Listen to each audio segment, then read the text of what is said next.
नमस्कार। आज हम देखने वाले हैं भारतीय राज्य व्यवस्था के एक बहुत ही महत्वपूर्ण टॉपिक, मौलिक अधिकार, जो सभी प्रकार की परीक्षाओं के लिए बहुत ही जरूरी हैं। जी, और आज हम खास तौर पे स्वतंत्रता के अधिकार और शोषण के विरुद्ध अधिकार पर गहराई से बात करेंगे। हम कुछ बहुविकल्पीय प्रश्नों के माध्यम से इन अधिकारों की बारीकियों को समझेंगे। बिल्कुल, तो चलिए शुरू करते हैं। हमारा पहला प्रश्न है, स्वतंत्रता का अधिकार संविधान के किन अनुच्छेदों में वर्णित है? आपके ऑप्शंस हैं अनुच्छेद 14 से 18, अनुच्छेद 19 से 22, अनुच्छेद 23 से 24 या फिर अनुच्छेद 25 से 30। तो इसका सही उत्तर है अनुच्छेद 19 से 22। अच्छा, तो ये 4 अनुच्छेद स्वतंत्रता के अधिकार से जुड़े हैं। जी, असल में ये अधिकारों का एक पूरा समूह है। जैसे अनुच्छेद 19 में ही 6 तरह की स्वतंत्रताओं का वर्णन है।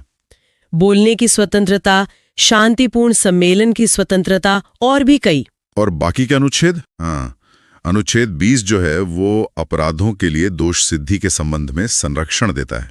और अनुच्छेद 21 वो तो प्राण और दैहिक स्वतंत्रता का संरक्षण है, जिसे हम आम भाषा में जीवन का अधिकार भी कहते हैं। ठीक है। और फिर है अनुच्छेद 22 जो कुछ दशाओं में गिरफ्तारी और नजरबंदी से संरक्षण देता है। तो आप देख सकते हैं ये पूरा अधिकार लोकतंत्र की नींव है। समझ गई। अब इसी से जुड़ा हमारा अगला प्रश्न है, अनुच्छेद 19 में जो स्वतंत्रताएं दी गई हैं वो निम्नलिखित में से किसको प्राप्त है? ये बहुत जरूरी सवाल है। भारत के निवासियों को, भारत में पैदा हुए सभी व्यक्तियों को, केवल भारतीय नागरिकों को या उपरोक्त सभी को? इसका सही उत्तर है केवल भारतीय नागरिकों को। सिर्फ भारतीय नागरिकों को? ऐसा क्यों? जी, संविधान के कुछ मौलिक अधिकार हैं जो सिर्फ और सिर्फ भारतीय नागरिकों के लिए ही हैं, जैसे अनुच्छेद 15, 16, 19, 29 और 30। अच्छा। हाँ, जबकि बाकी अधिकार जैसे अनुच्छेद 14 यानी कानून के सामने बराबरी या अनुच्छेद 21 यानी जीवन का अधिकार, वो भारत में रहने वाले सभी व्यक्तियों को मिलते हैं, चाहे वो नागरिक हों या विदेशी। इसके पीछे कोई खास वजह? बिल्कुल, ये भेद राष्ट्रीय सुरक्षा और नागरिकों के कुछ विशेष हितों को ध्यान में रखकर किया गया है। वैसे एक बात और, शत्रु देश के नागरिकों को ये अधिकार नहीं मिलते हैं। ठीक है, ये स्पष्ट हुआ। अब आते हैं अनुच्छेद 21 पर।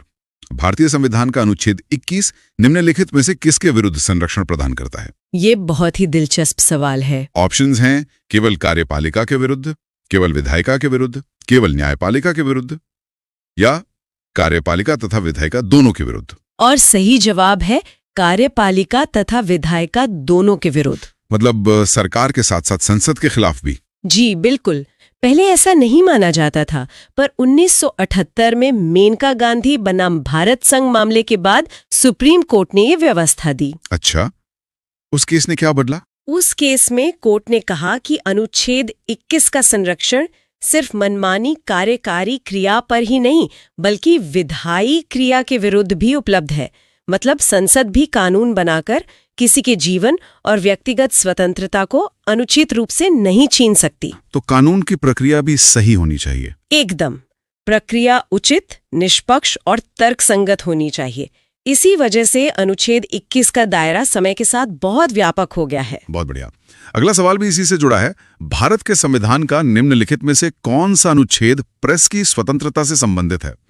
अनुच्छेद 19, अनुच्छेद 20, अनुच्छेद 21 या अनुच्छेद 22? इसका सही जवाब है अनुच्छेद 19। लेकिन संविधान में प्रेस की स्वतंत्रता तो कहीं सीधे सीधे लिखा नहीं है। सही कहा आपने।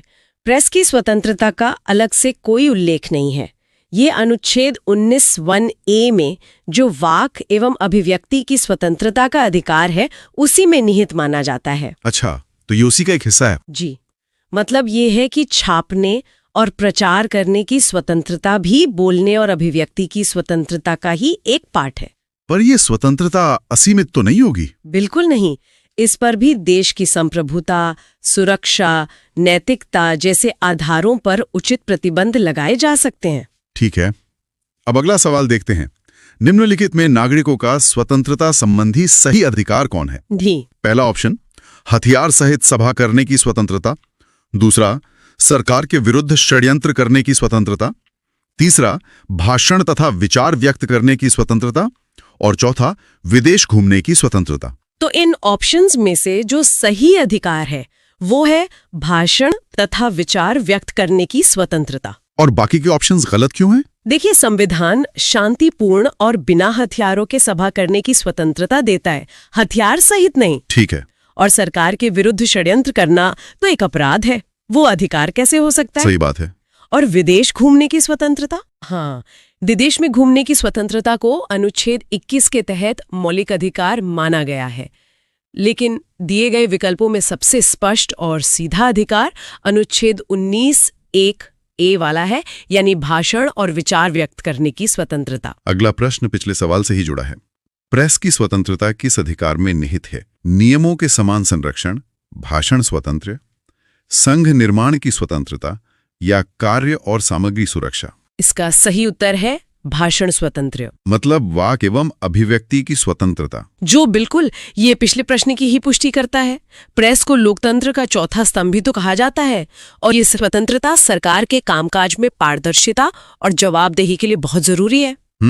सूचना का अधिकार भी तो इसी से जुड़ा हुआ है एक तरह से। हाँ, कह सकते हैं कि सूचना का अधिकार भी अप्रत्यक्ष रूप से इसी में शामिल है। चलिए, अब एक और दिलचस्प सवाल। निम्नलिखित में से कौन मौलिक अधिकार नहीं है? ध्यान से सुनिएगा। बोलने का अधिकार, व्यवसाय का अधिकार, हड़ताल पर जाने का अधिकार या धर्म का अधिकार? इसका सही उत्तर है हड़ताल पर जाने का अधिकार। ये मौलिक अधिकार नहीं है।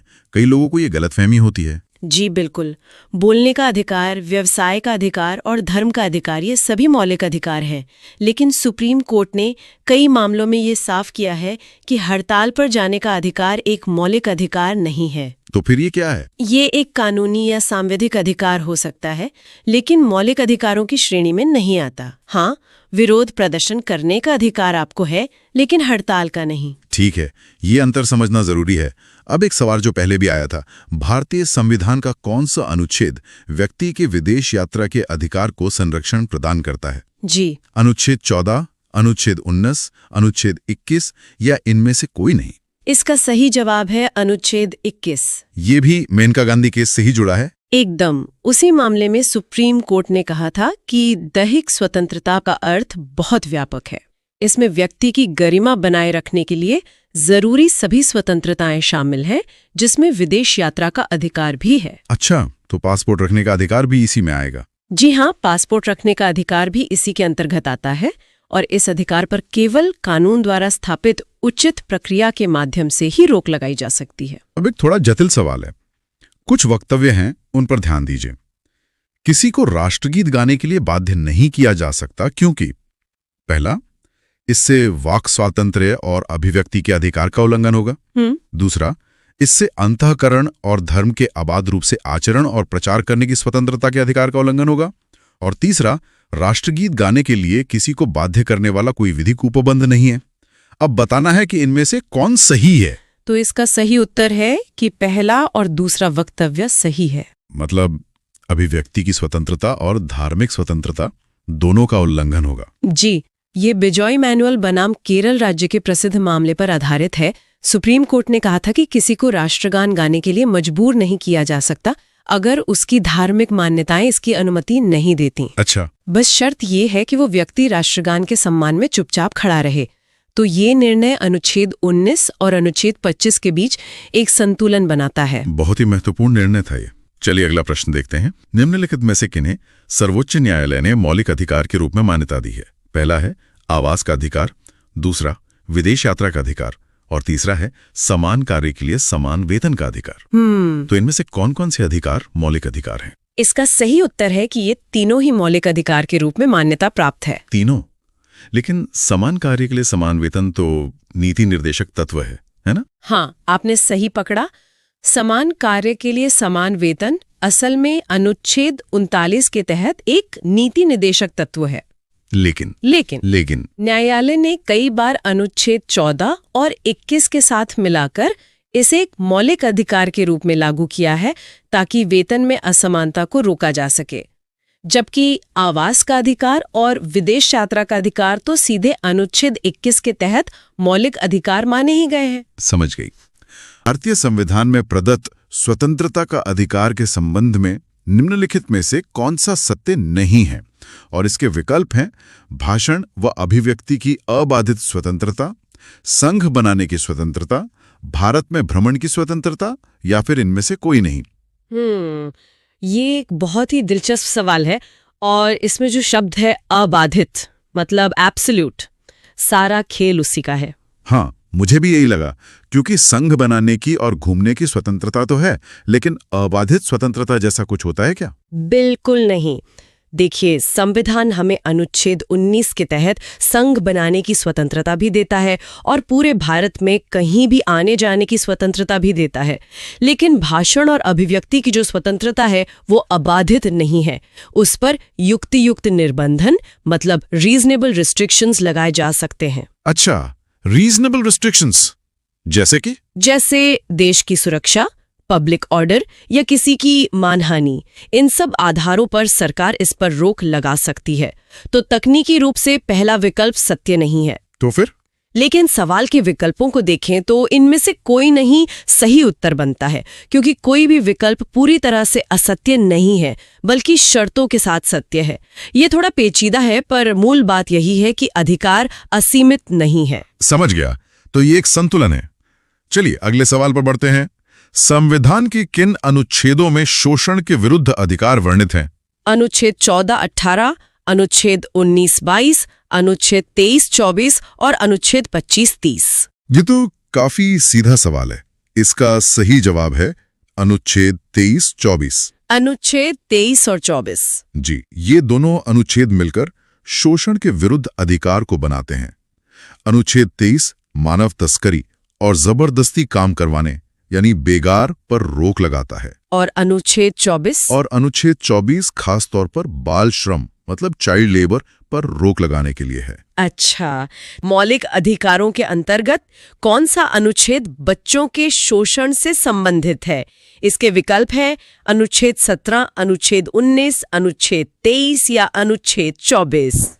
हाँ, तो जैसा हमने अभी बात की, इसका सही उत्तर है अनुच्छेद 24। तो 23 और 24 में मुख्य फर्क बच्चों को लेकर है? एकदम। अनुच्छेद 23 सभी के लिए है। किसी भी उम्र के व्यक्ति से आप जबरदस्ती काम नहीं करवा सकते। लेकिन अनुच्छेद 24 सिर्फ और सिर्फ 14 साल से कम उम्र के बच्चों के संरक्षण के लिए है। यह साफ कहता है कि 14 वर्ष से कम आयु के बच्चों को कारखानों, खानों या किसी भी दूसरे खतरनाक काम में नहीं लगाया जा सकता। ठीक है, अब अगला सवाल भी इसी उम्र से जुड़ा हुआ है। भारत के संविधान के अंतर्गत किस आयु के बालक को किसी खान अथवा अन्य संकटमय सेवा में लगाए जाने का प्रतिषेध किया गया है? और विकल्प है 14 वर्ष से कम, 16 वर्ष से कम, 18 वर्ष से कम या 21 वर्ष से कम। इसका जवाब तो अब हम सबको पता ही है। हाँ, 14 वर्ष से कम। बिल्कुल सही जवाब है 14 वर्ष से कम। संविधान इस उम्र को एक सीमा मानता है जिसके नीचे बच्चों को ऐसे कामों से पूरी तरह सुरक्षित रखना जरूरी है।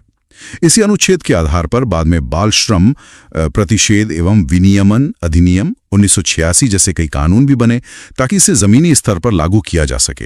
अच्छा, और एक और सवाल है जो इसी बात को दूसरे तरीके से पूछता है। कारखानों अथवा खानों में कोई व्यक्ति नियुक्त नहीं किया जा सकता जब तक उसकी आयु कम से कम 12 वर्षों, 14 वर्षों, 18 वर्षों या 20 वर्षों। जी, इसका भी सही उत्तर है 14 वर्ष हो। मतलब किसी को ऐसे काम में लगाने के लिए उसकी न्यूनतम आयु 14 वर्ष पूरी होनी ही चाहिए। ये 24 की ही अलग अलग व्याख्या करते हैं। सही कहा, एक ही कॉन्सेप्ट को अलग अलग एंगल से पूछा गया है। चलिए अब विषय बदलते हैं। अगला प्रश्न है, भारतीय संविधान के अनुसार किसी भी व्यक्ति को जिसे गिरफ्तार अथवा बंदी किया जाता है सबसे नजदीकी मजिस्ट्रेट के समक्ष उपस्थित करना होगा 12 घंटे के अंदर, 24 घंटे के अंदर, 48 घंटे के अंदर या 72 घंटे के अंदर। ये एक बहुत ही महत्वपूर्ण संवैधानिक सुरक्षा है। इसका सही उत्तर है 24 घंटे के अंदर। 24 घंटे, और ये अधिकार अनुच्छेद 22 के तहत मिलता है ना? जी बिल्कुल। अनुच्छेद 22 मनमानी गिरफ्तारी और हिरासत के खिलाफ संरक्षण देता है। इसका मकसद ये है कि पुलिस किसी को गैर कानूनी तरीके से लंबे समय तक अपनी हिरासत में न रख सके। और इसमें एक और जरूरी बात है कि इन 24 घंटों में यात्रा में लगने वाले समय को नहीं गिना जाता है। अच्छा, ये भी एक महत्वपूर्ण डिटेल है। अब एक स्थिति पर आधारित प्रश्न लेते हैं।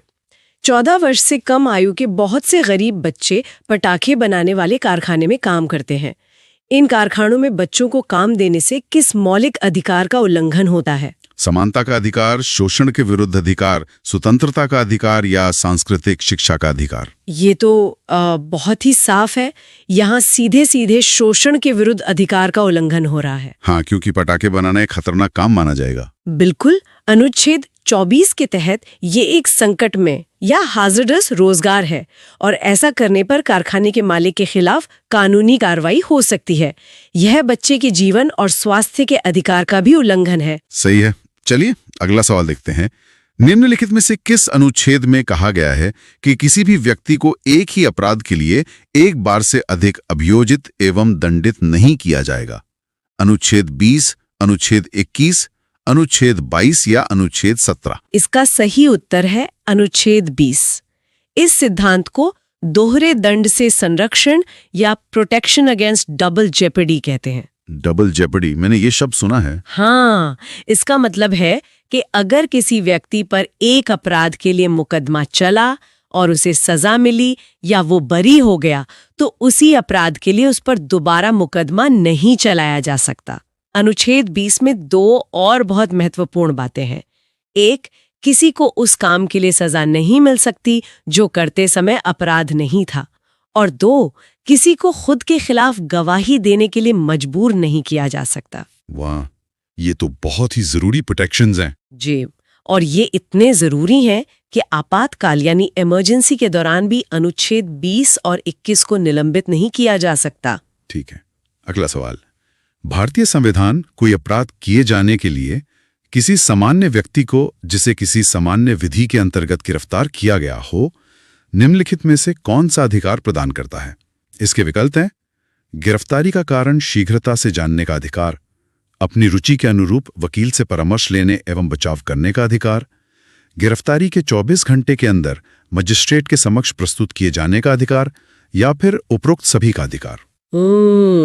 ये अनुच्छेद 22 के तहत दिए गए अधिकारों का एक पूरा पैकेज है। तो इसका मतलब जवाब उपरोक्त सभी होगा। जी बिल्कुल, सही उत्तर है उपरोक्त सभी का अधिकार। गिरफ्तारी के समय एक व्यक्ति को ये सारे अधिकार मिलते हैं। उसे जानने का हक है कि उसे क्यों गिरफ्तार किया गया है, उसे अपनी पसंद का वकील करने का हक है, और उसे 24 घंटे में मजिस्ट्रेट के सामने पेश करना भी जरूरी है, ताकि पूरी प्रक्रिया निष्पक्ष और कानून के दायरे में रहे। एकदम सही। चलिए अब आज के अंतिम प्रश्न पर आते हैं। धार्मिक स्वतंत्रता का अधिकार संविधान के किन अनुच्छेदों में वर्णित है? अनुच्छेद 14 से 18, अनुच्छेद 19 से 22, अनुच्छेद 23 से 24 और अनुच्छेद 25 से 30। इसका सही उत्तर है अनुच्छेद 25 से 30। ये अनुच्छेद भारत के धर्मनिरपेक्ष यानी सेकुलर चरित्र की नींव रखते हैं। अनुच्छेद 25 से 30 तक। हाँ, वैसे तो धार्मिक स्वतंत्रता की मुख्य बातें अनुच्छेद 25 से 28 में हैं, जहां हर किसी को अपना धर्म मानने, उसका पालन करने और प्रचार करने की आजादी है। लेकिन अनुच्छेद 29 और 30 भी, जो अल्पसंख्यकों के सांस्कृतिक और शैक्षिक अधिकारों से जुड़े हैं, वो भी इसी व्यापक स्वतंत्रता का हिस्सा है। इसलिए ये पूरा समूह 25 से 30 सही जवाब है। तो आज हमने देखा मौलिक अधिकारों से जुड़े सभी महत्वपूर्ण प्रश्न। ये सिर्फ सवाल जवाब नहीं थे, बल्कि हमारे संविधान की आत्मा को समझने की एक कोशिश थी। अब आपके लिए एक सवाल, जिसका जवाब आप नीचे कमेंट्स में दें। भारतीय संविधान का कौन सा अनुच्छेद अस्पृश्यता का अंत से संबंधित है? अगर ये चर्चा अच्छी लगी हो तो वीडियो को लाइक करें, शेयर करें और चैनल को सब्सक्राइब कर लें। आज के लिए इतना ही। बहुत जल्द मिलते हैं अगले विषय के साथ। नमस्कार।